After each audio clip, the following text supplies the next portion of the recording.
So welcome once again. We're going to be going now through the 7 weeks of Lent leading up to Easter. Week by week, step by step, one step at a time, folks. And that is the whole secret to this, is creation in time.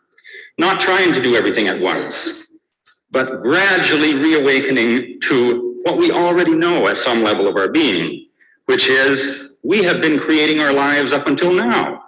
And we continue, as of right now, to create our own life as we go along in our circumstances. We do it mostly unconsciously. And too much we are influenced by the collective consciousness of the human race.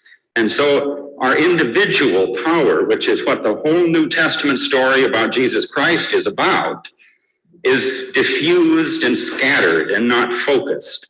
So what we want to do during this period of Lent is take one thing, just one thing, but it's got to be something big, and it's got to be something that you can get excited about and that will affect your life in many different ways, not just one little problem to fix, but something that lifts you to a higher level of consciousness and a higher awareness of your purpose for being here in the first place. I thought, as I was sort of thinking and trying not to think, but trying to be intuitive, the thought came to me, or the insight came to me. I've been a unity minister a long time, and I've been, moreover, a student of truth for even longer, for my entire life, as a matter of fact, and I suspect many of you are the same, that from early childhood you began to wonder if there wasn't maybe something that people didn't tell you about life here on earth, that the wisdom of the world didn't quite seem to account for all the variables of existence and all the difficulties and challenges. And I can remember as a small child, this sort of nagging feeling that there was some secret, that if only I could remember it, everything would change and I could have power and dominion over my life instead of being, a victim of circumstances and subject to fate and all that sort of thing that they used to teach you as a child. So if you're with me on that, as far as having a lifelong urge or a sort of a discomfort or a longing in your heart for something greater and something deeper and something more meaningful, then you are right on course as we begin Lent. And I was thinking, as this sort of idea unfolded, that the one thing that I am pretty sure of after many, many years of studying these ideas and working with the creative process and studying religion and philosophy and psychology and theology and everything else, the one assumption that I can say with certainty is I am convinced that most of what we think we know is wrong. That is my beginning point, okay? That most of what we have been taught as the wisdom of the world, and most of what we even pride ourselves on as being intelligent and clever and wise and able and all that sort of thing, is wrong. And it's not just a little bit wrong. It is diametrically 180 degrees wrong, folks. That's why it's so hard to see.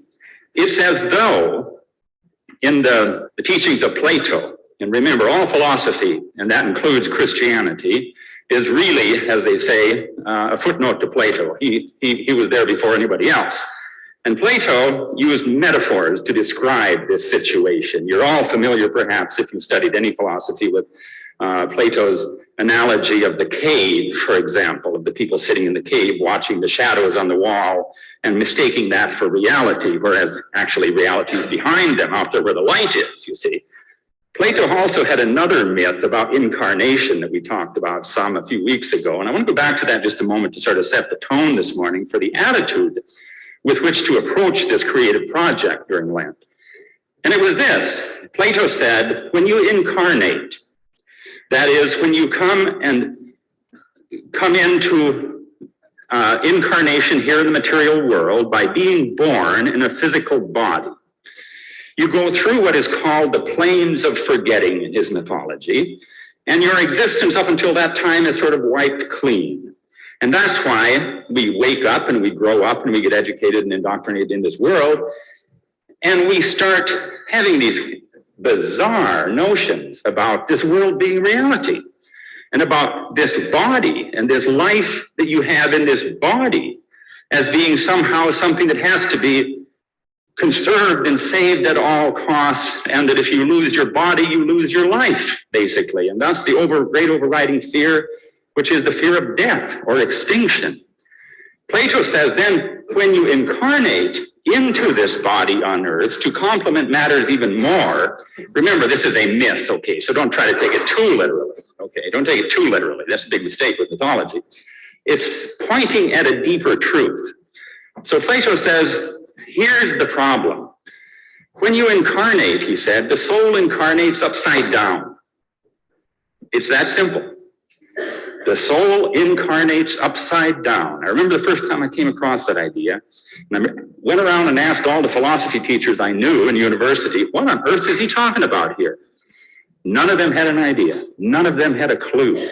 We don't know, they said. This is one of those things we don't teach because we don't know what he meant. But little by little, it began to dawn on me over the years. He really means you incarnate upside down. And then I came across, if you've ever read any of the allegories from classical Christian traditions, such as Dante's Inferno, I came across this little insight in the Inferno where Dante's in hell, okay? And he's described, again, this is an allegory, okay? It's not literal. He's describing hell. And his guide in hell is the poet Virgil. And they're in this horrible, horrible place where people are suffering and it's awful and it's real depressing and it's scary. And they can't seem to get out of there. And Dante's guide says to him, climb toward the legs. Climb toward the legs. Again, the implication that we're upside down here somehow, and that what we think is true in life here in the material world is close, but it's a mirror image. It is not just a little bit wrong, it is diametrically 180 degrees wrong. And that includes, folks, not just a whole bunch of abstract theoretical beliefs and concepts, but it has to do with very practical things. So I want to start with one practical implication of that sort of overarching insight here this morning by saying that that is true about the celebration and the observance of the season of Lent, where traditionally in Lent, it's a time to get serious and repent and acknowledge that you are a worm of the dust. Did you grow up in one of those traditions? And that you are hopelessly sinful, folks. And that you were born that way. And there's no way out except for this little convoluted scheme over here, which is if you accept certain things and this and that and about Savior salvation schemes, then you get to be saved. Okay. We're not interested in all that. What we're interested in here is in awakening to reality as it is. So it's beyond dogma and it's beyond salvation schemes, and it's about waking up is what it's about, okay? And the way we do that is by practicing our godlike abilities, because that's what we are here. We are gods in training in the great training school of earth, which is a place you came with a particular curriculum and course of study in mind and have forgotten necessarily at first, and now part of the curriculum is remembering that. And Plato called that the doctrine of recollection, that you don't learn things new here on earth. What you do is you gradually begin to remember what you always knew as a point of awareness in the mind of God, which is where all the knowledge and wisdom is, and then you apply that knowledge of creativity to the realm of manifestation here on earth, and that makes up your curriculum or your purpose in life, see? So now we're getting down to some very practical things. That includes things like learning how to heal diseases in your body on command, not from superstition or magical thinking, but learning how it works so you can heal yourself and heal others. Learning how to solve once and for all that nagging problem of supply that plagues people throughout their lives in many cases. The problems of poverty, learn how to manifest prosperity and abundance on demand. Not from the point of view of competition and exploitation, which is the wisdom of the world, but as you need it. So you don't have to waste your life fearing for your good and always trying to get yours at the expense of someone else and all that sort of thing. That's not worth wasting a life on. Your life is way too important for that. So practical, creative projects is what we want to begin to think about this morning. When I said before that we had our approach to Lent upside down, I want you to think about that literally. If you grew up in a tradition where you went to church on Ash Wednesday and received sort of, the benediction of worthlessness, which is what it basically amounts to, and they would dab ashes on your forehead, and you had to go to school with those ashes on your forehead. If you were one of those, that was really embarrassing, of course, in those days. And I imagine most of us stopped and tried in the snowbank to wash it off, because we always had snow in those days. Anyway, the implication was that you should now settle down. The parties are over, Mardi Gras is over, carnival time is over. Now is the time you're supposed to deprive yourself of things. You're supposed to wear a sad face and a mournful countenance during Lent. And you must get in touch with your sinfulness and what we would call your dark side. And not only get in touch with it, which can be a helpful thing, but act it out. And go around and let other people see how miserable you are. Because the more miserable you can appear, in a weird, perverted sense in that tradition, the more holy you are. Truly inverted, upside down form of spiritual pride, see? So I'm going to say to you this morning as we begin Lent, forget it and turn it upside down. Lent is not the time to be heavy and dark. Lent is the time to lighten up. It's the time when anything is possible if you can get in tune with the regenerating, renewed spiritual energies that come into the universe at this stage in your annual soul cycle. That's what Easter is all about. That's what spring is about in our hemisphere. And that's what Lent's about. But if you wait until Easter to try to claim that, after 7 weeks of being sad and depressed and down on yourself and trying to abstain from all the things you love in life, then you're not going to be in very good shape to catch that high creative energy. So we want to start right now, this week, the first week of Lent, to lighten up a little bit. Keep in mind the old saying, angels can fly because they take themselves lightly, remember?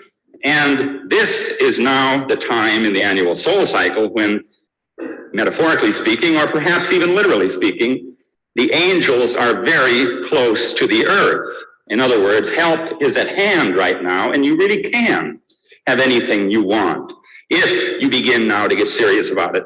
And step 1, in the Old Testament, it says that God said, let there be light. The first step is get some guidance, lighten up. Let there be light. In other words, let some light shine in to your wishing faculty so that you can see accurately a worthy project to begin this week to learn how to manifest during the 7 weeks. So this week, we don't want to do anything except affirm light and guidance with the most humble, and by that I don't mean outwardly, publicly humble, but inwardly humble, in the sense of putting aside all of your preconceived notions about what you think you want and what you have been indoctrinated through the values of your culture and your educational system and all the other things, and to get down to something real in your consciousness, something that is worthy of putting your greatest creative energies to work on it. So we want to do 2 things this week. In a general sense, we want to affirm light with a new and humble receptivity to the possibility that we don't know what we want. And that, in fact, part of our problem in life is we have been wanting all the wrong things. And as we said earlier, we've created our lives up until now. Only we were mostly unconscious of it, and it was a little bit too much of a collective project with influence from other souls. But a lot of those things we've created were things we thought we wanted.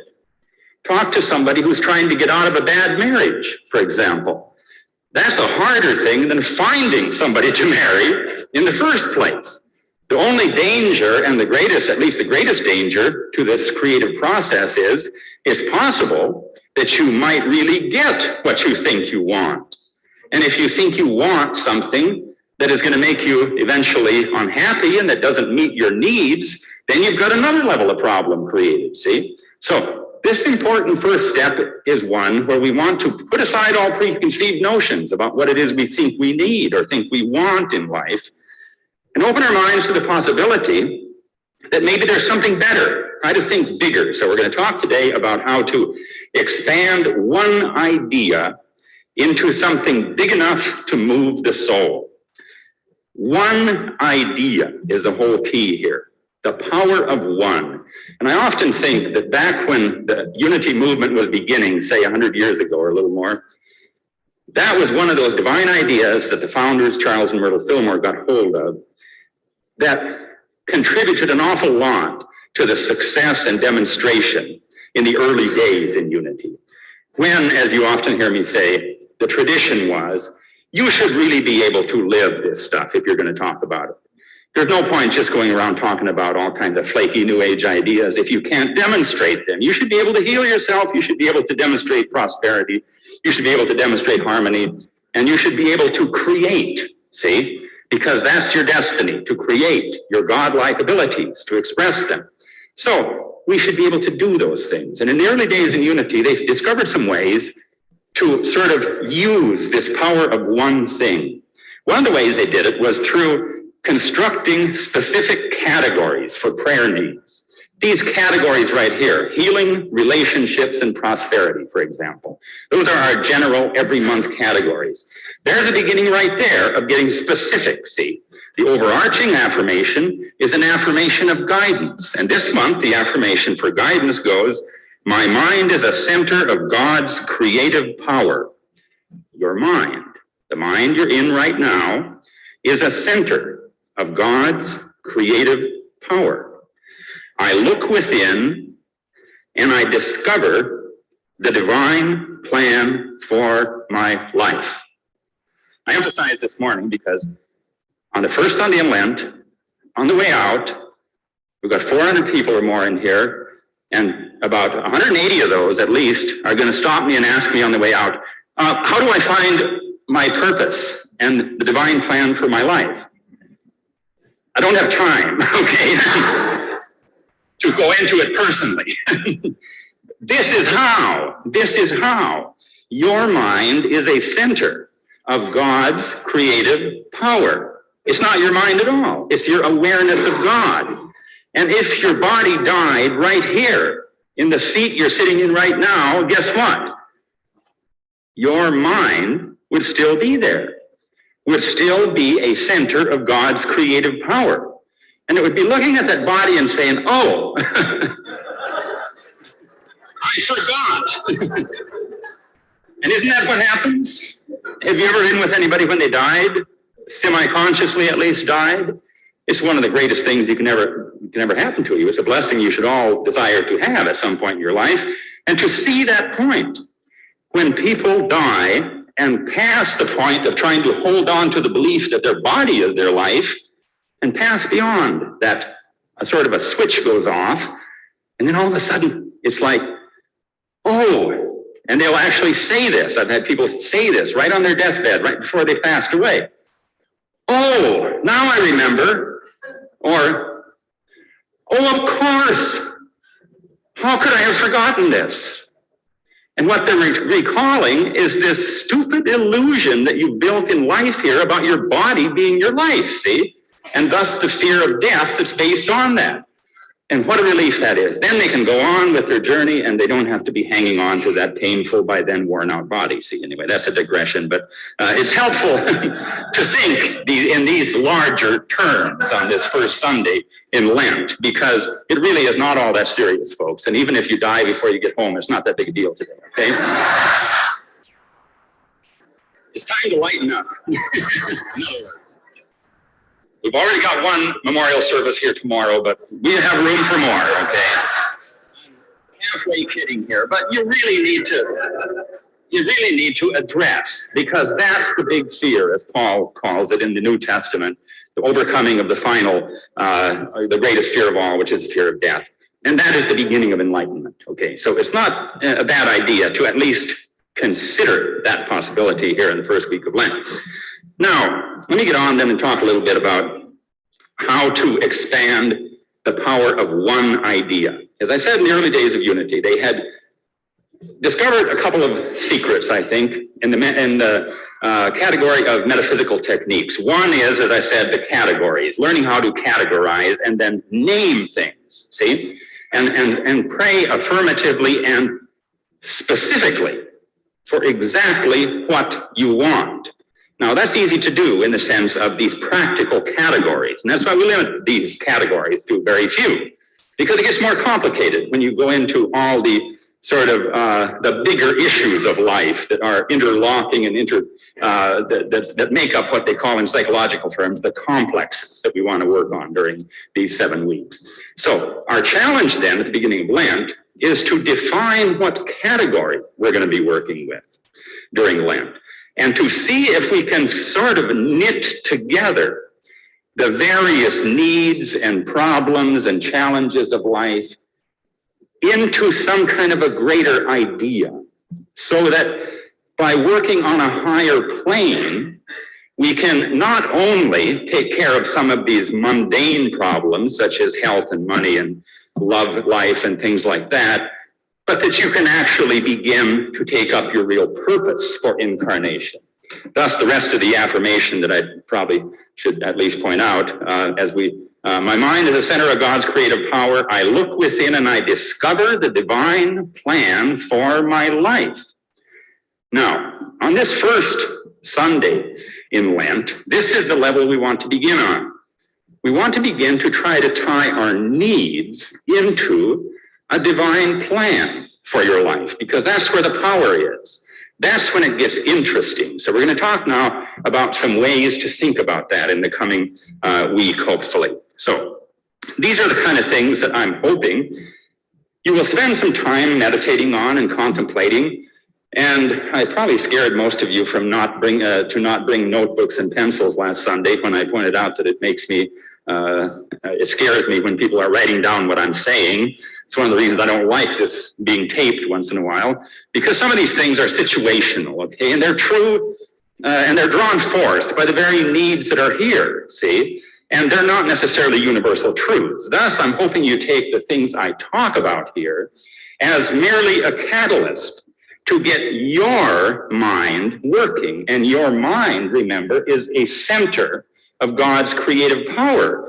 So you have to tap into that. That's the whole secret, not just figure out and write down and memorize what I say or what you read in books or anything like that, but get your own mind working, basically, your own center of creative power working, see? So let's start thinking then about some ways to take the needs you have today and to expand them into a greater and worthwhile project for the 7 weeks of Lent. Let me start with the basic principle here that you've heard 100 times, I'm sure. God does not work in hypothetical situations. God only works through you, through an engaged consciousness. That's why it's so important to have a project. You can't learn this hypothetically. You can't learn this creative process abstractly. We talked about that last Sunday. The whole illusion that there are secrets somewhere in books or manuscripts, or the guru on the mountain has them. And if you could only find that last little missing secret, then you could have all the power in the universe. It doesn't work that way, because this is a different kind of knowledge. Remember last Sunday we talked about it as this is fourth dimensional knowledge. It only can be understood by doing it in time, which is the fourth dimension, see? Space, the three dimensions of space we live in here and we take for reality, open outward. But time, the fourth dimension, this is something we've also known now for 100 years, but barely begun to utilize. Time, being the fourth dimension, differs from space in the sense that it has its roots in your soul, inside yourself. So we begin then to learn to get to the roots of this particular guidance that we are looking for concerning a project by looking within ourselves. We start with the basic needs of life, okay? That's what we suggested last Sunday, that you begin to look at what do you really want and need? What is your biggest problem in life right now, okay? And think in terms of something to sacrifice along about week 4 as we get to the turning point from involution to evolution in your project. So begin to think at that level. And this would be then like your first clue, okay? The first clue to your project is your greatest need right now in life. But notice that's a clue, the first clue. It's not your project. If you limit your project to that, it's really a waste of time. I mean, then you got to just do that every year. You got to heal yourself again. Another problem comes up, or, you lose your money this time, then you got to fix that. And you lose your family, and you got to fix that, and all those things. So we want to go deeper and bigger, but you have to start someplace. That's what this principle is about, that God does not work in hypothetical situations. Or you're probably more familiar with the secular version of it, which goes like this. Necessity is the mother of invention, right? Necessity is the mother of invention. That's a paraphrase of this principle. That you really don't do anything until circumstances begin to force you to do it. And I bet if you're honest with yourself in life, there's more truth in that statement than most of us would like to admit on an everyday basis, that necessity is the mother of invention.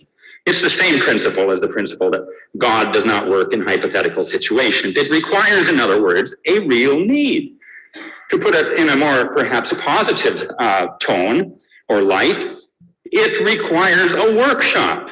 You need to have a workshop or a laboratory to work on your creative powers in. You can't sit in your room and just think about it. See? And you can't just go to support groups and talk about it and support each other in talking about it. That's not it either. It's doing it that counts. And that means start now, today, to keep a journal. At least in your, at home, you can bring it if you want on Sundays and I'll stop complaining about it, but start writing down this week some clues. And all we want to do this week is collect clues and affirm light. That's all we're going to do this week. Don't try to figure out everything. Don't try to figure out how it works. Don't try to take step 3 before you've taken step 2. That's the thing Charles Fillmore, the founder of Unity, used to warn people about. People want to jump to the point of visualizing and treasure mapping all the time. No, don't do that. That's step 3, and don't even do that or think about it until we get to week 3. See? If you do, then you got the cart before the horse, and it's a very strong possibility that you're going to wind up creating and getting the very thing you thought you wanted, but it's going to make it even worse, folks, okay? So start with step 1 by affirming guidance. Let there be light, and the implications of that, remember, are then lighten up, okay? Don't go around with a heavy heart all week. Let there be light. And you're probably going to feel like that by about Tuesday, because you're going to run into the realm of opposites, the problem of what we call the problem of opposites here on Earth. And we're going to deal with that next week. So when you run into that, just remember this, okay? That when you affirm, let there be light, and you feel darkness, that's normal. That's the normal conditions here on Earth in the realm of polarity. And that's the first lesson of the creative school of life. Don't get caught in it. See? Many people stop right there and never learn anything beyond that. Well, I tried that once, and the opposite happened. So I've learned not to get my hopes up. You ever hear somebody say that? I'm a Scandinavian. I heard that a lot when I was a kid. Don't get your hopes up, you know. Better not to be disappointed, right? No. Lighten up, okay? And then when you do run into the opposite, which this week it will be darkness, and you might as well be prepared for it, that you should affirm light 10,000 times between now and next Sunday at least, okay? And more if possible, okay? Just one thing, let there be light. This is the thing that I didn't get to a moment ago when I was talking about in the early days of unity, the whole power of those techniques. Pick one thing and affirm it continuously until it's done. I knew some of these old women that lived at Unity Village when I was first there that knew the Fillmores, the founders of Unity, and they would tell stories about things like that. Someone came here with this horrible, on their deathbed, horrible disease, and she talked to Mrs. Fillmore, and Mrs. Fillmore gave her this affirmation. It's usually one of the old classic Unity healing affirmations, like the one about the mighty currents of God's healing love flow through me now, making me whole, well, and free. That's one of the great favorites back in the early days, the great healing affirmations. And this woman, she took it and she went back to her room, and Mrs. Fillmore said, repeat that affirmation until you're healed. And the next day she came back and she was healed. Stories like that were common in the early days because she took it literally. She didn't go home and think about it or, take her friends to coffee and talk about what do you think about that? Or this seems awfully hard. Can you support me in this? Or even worse, will you pray for me? No, do it yourself. Because all you're doing here, folks, this is serious. All you're doing is you're working on your own subconscious mind. That's all it is. There's nothing else going on. God is already doing everything God can do.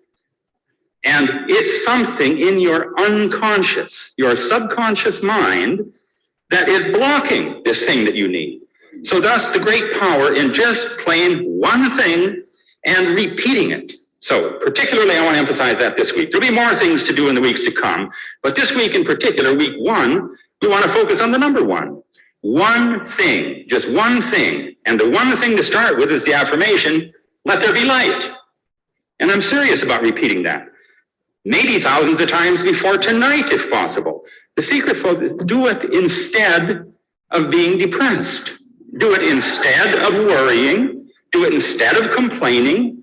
Do it instead of watching television, for God's sake, okay? And when you're unable to fall asleep at night and the demons come and you can't sleep and you're worried, do it instead of that. So write this down and put it every place you go this week so you're reminded, because that's the only hard thing about it is remembering to do it. Because you'll forget before you get home today. Somebody will cut you off in traffic and you'll be going, let there be light, let there be light. Gone. It's gone. And then you fell asleep again, and then you're negative. Then you get home, you're negative. Oh, I guess I'll watch some TV. Have a couple of drinks. I don't know. Call up your friend for some support. And maybe along about Tuesday, you remember, there was something I was supposed to do. It was affirm, let there be light. But I tried that, and it didn't work.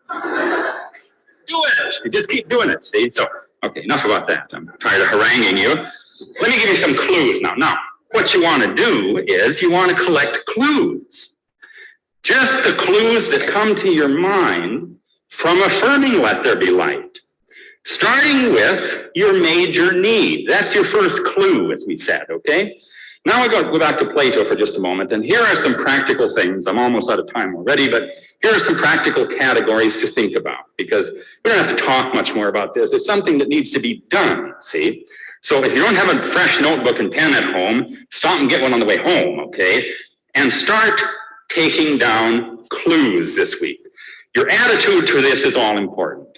Think of it not as a heavy task or an assignment or something to be depressed about, writing down all your problems, but try to get interested in it. The attitude I like to think of is this: you're like a detective setting out to solve a big mystery. That's what it is. And the mystery here is your life.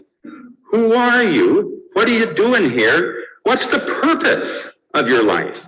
So here are some ways to think about it, some categories to begin to collect clues. Start, as I said, with the major thing that's your problem in life right now, but that's only your first clue, see? Now we're going to try to expand the project a little bit so that it includes that need, whether it's healing your body or making a bunch of money or finding somebody to have a relationship with, or getting out of a relationship, or whatever it is you want, or a new job, or getting out of your present job, or career changes, doesn't matter, whatever your major need is, okay? But that's just your first clue.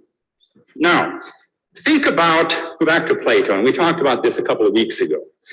Plato says that to carry on with that myth of incarnation that we were talking about earlier, about incarnating upside down and all that, and the amnesia that accompanies incarnation, and then the gradual awakening. He said there are 4 modes of descent. Remember, we talked about this a couple of weeks ago. We didn't really get into it in detail, but now is the time to begin to expand on it, okay? So I'm going to run back over that just briefly in closing this morning. The 4 modes of descent that Plato described, you recall? And they fit into our regular 4 categories of causes that we're going to be working with it throughout this 7 weeks. That is spiritual, mental, emotional, and physical. That's all there is. There are 4 causes to everything, see? So Plato took that framework, which is universally used, and says, when you incarnate, there are 4 different modes in which you descend that are fruitful for collecting clues to reawaken your memory about your purpose in life. And remember, he said the first one has to do with just the body, the physical dimension, the physical level of cause.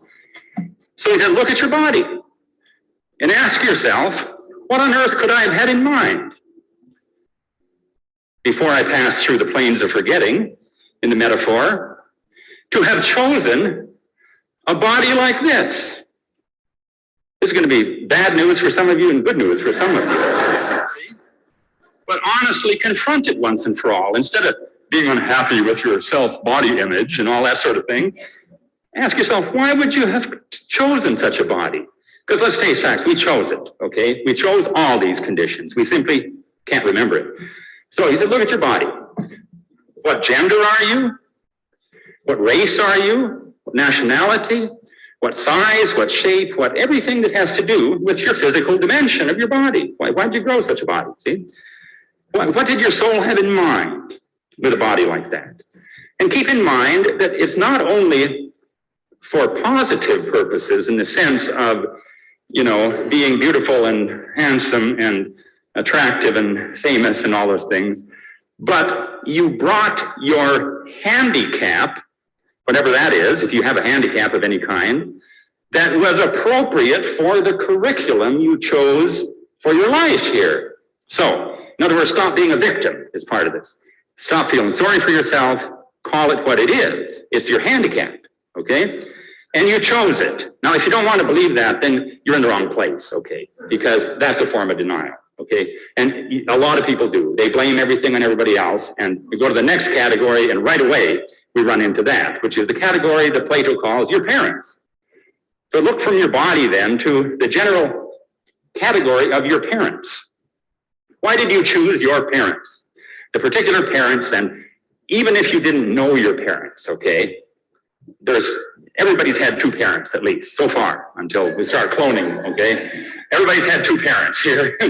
So find out all you can about your parents and ask yourself the question, not what did I deserve to get such lousy parents, but why would I have chosen that particular combination of parents?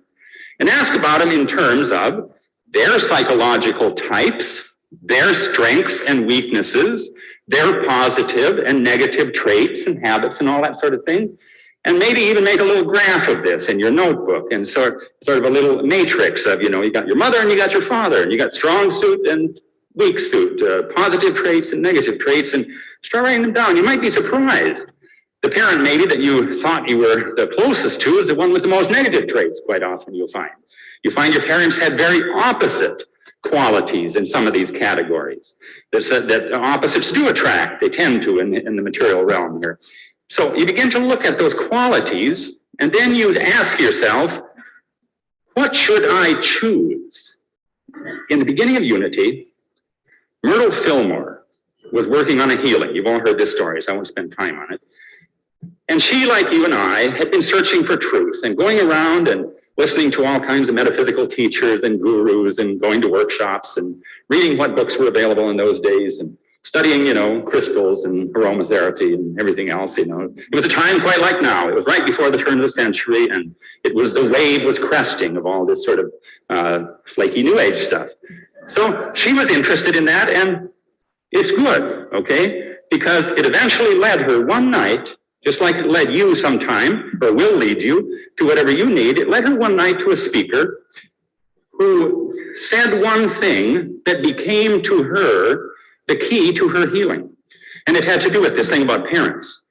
He said, you are a child of God, and you do not inherit diseases from your parents. This is an erroneous belief. But it's the type of belief that's insidious, because if you choose to believe it, then quite often it does manifest that way. In other words, the universe is relative, remember? And so you can choose what you believe. And that includes you can choose what you inherit from your parents. If you haven't thought about this before, give some thought to that this week. And this opens up a whole bunch of new possibilities. And it lifts you out of that thing we talked about a couple of weeks ago called the parental fallacy, where you want to blame everything on your parents. And you begin to take the responsibility yourself to begin to choose from the positive qualities that you were potentially designed to inherit, and to put them together into something that's worthwhile and creative. And those negative things, stop claiming them. If your father was an alcoholic, you don't have to claim you're an alcoholic and you inherited it. Why don't you just maybe not choose that one, see? And choose something else. Maybe he had a positive quality also, see? This is the thing that people don't want to do, folks, is admit that we really do have personal responsibility and choice in our life. So we're starting out right now in week one, sort of with the bottom line of this teaching, hopefully to weed out people that are in the wrong place here, for among other things. That if you really can't grasp this or don't want to believe it, then you really should go to some other place and some other religion, okay? Because that really is the bottom line. That you are responsible for your life, you create your own life, and you have choices. And your choices imply certain conditions. And that pretty much sums up our state of life here on earth. So be more conscious of your choices. Gradually get serious about choosing to create your life as we go through these steps. Just briefly now, as we come to a close this morning, think in terms then of gathering up clues. From your physical incarnation, from the state of your parents that you chose in this life. And then Plato says the next one, the third one, that he equates with thinking, with knowledge in general. In other words, you don't learn things from your parents necessarily, you learn things from the universe. So he says the third one has to do with nature. It has to do with the place of incarnation. So go back and ask yourself, why on earth did you choose? Nobody, I don't think, was born here, right? I've never met anybody that was born in Vancouver. Most of us, But why did you choose to be born on the prairies? Boy, that's a good one. Especially with what's going on right now out there, the snowstorm. Or why did you choose to be born where you were born? And go back to the nature that was there at that time and think in your mind about it. What was the message? Myrtle Fillmore would not have been alert enough to catch that key to her healing if she hadn't already been a follower of the Transcendentalists. By that I mean the writers Emerson and Thoreau and those people in New England that had basically created a sort of a nature mysticism. And Myrtle Fillmore came out of that tradition. So she was already a mystic. And she had already discovered, like It's possible to know your oneness with nature. It's possible that the universe can be lucid at times and that guidance can come through the simplest things if you can get still and silent and out in nature, see? So she was a nature mystic, and most of you are too if you'll make the effort to go out there. And that helps to sharpen your faculty of intuition, which is what we're working with this week, see? So that you can recognize the right clues. And then finally, in the fourth category of Plato's four modes of descent, has to do with your spiritual purpose in life. And that's the overarching thing we'll be returning to week by week here. And in general, Plato said, that has to do with the circumstances as they unfold in your life. In other words, your history up till now.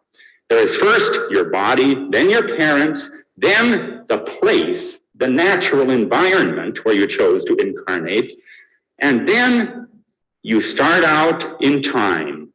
And so give some thought this week to your personal autobiography up until now, in the sense of write down some clues, serious and insightful and seemingly fruitful clues to where you've been, all the changes you've gone through in life, both positive and negative, your successes and your failures, your turning points, your stepping stones, your encounters with, important other mentors and teachers, your long forgotten, perhaps, gifts and talents and passions of your youth. These are all, and can be at least, clues to something bigger, see, about your purpose in life. Go into this with an attitude again of someone solving a mystery and try to get into it. That's the whole secret of the work this week, is just try to make it fun and get into it. You're starting right now to solve the most interesting mystery in the world, which is, who are you? That's what this first step is about. Who are you? What are you here for? And start this week to collect the clues. Let's close our eyes right now and prepare now for the week ahead. By committing ourselves to this search for clues in the coming week, just begin now, this week, to pay attention to your own life as it has unfolded up till now. Ask yourself, why did I choose this particular type of body? Why did I choose these parents? And go back and reevaluate now your parents without being critical. In other words, love them, and at the same time, go ahead and forgive them and get it over with. And instead begin to claim the good that you have so far neglected from that heritage. Then give some thought to where you incarnated. The world is a parable. The geographical location will have clues for you in the very features of the earth at that point. The names of places, nature itself. The universe is lucid if we look expecting to have answers. And then spend some time recapping the history of your life until now. Put it down on paper. It is often said, and it's true, that the difference between people who succeed and the people who fail are people who succeed write things down. So don't just keep it abstract in your head. Take the first step toward making these abstractions objective by just writing them down. Don't analyze, don't compare, don't try to force meaning. This is simply clue collecting. Later, we'll do something with the clues, but right now, this week, see how many clues you can collect concerning the great questions of who are you and what are you here for. Thank you, God, for the opportunities that come our way this week, and let's go forth today affirming and continue throughout the week. Let there be light. Together, please. Let there be light.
Tell me about your experience. You had a different doctor?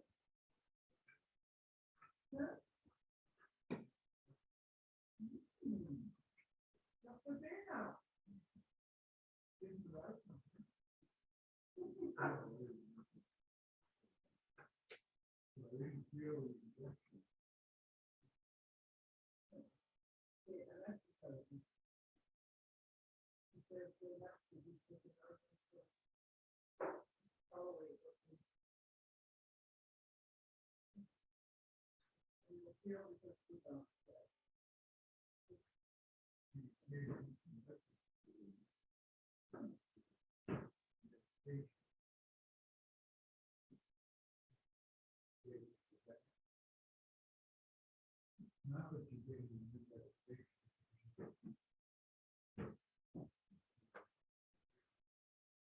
The 90-day thing?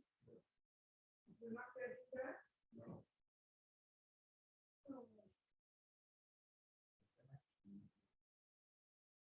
No.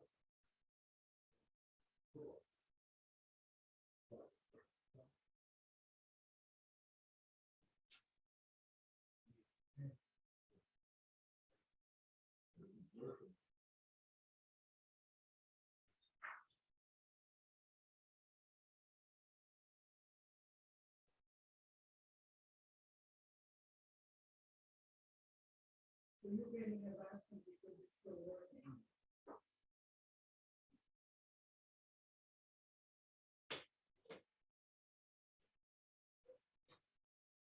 So this guy is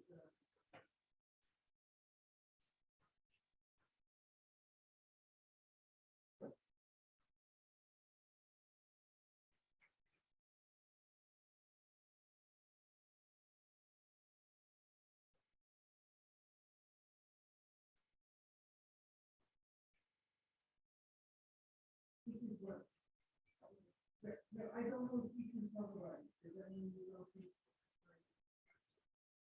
You and I don't see it differently, right?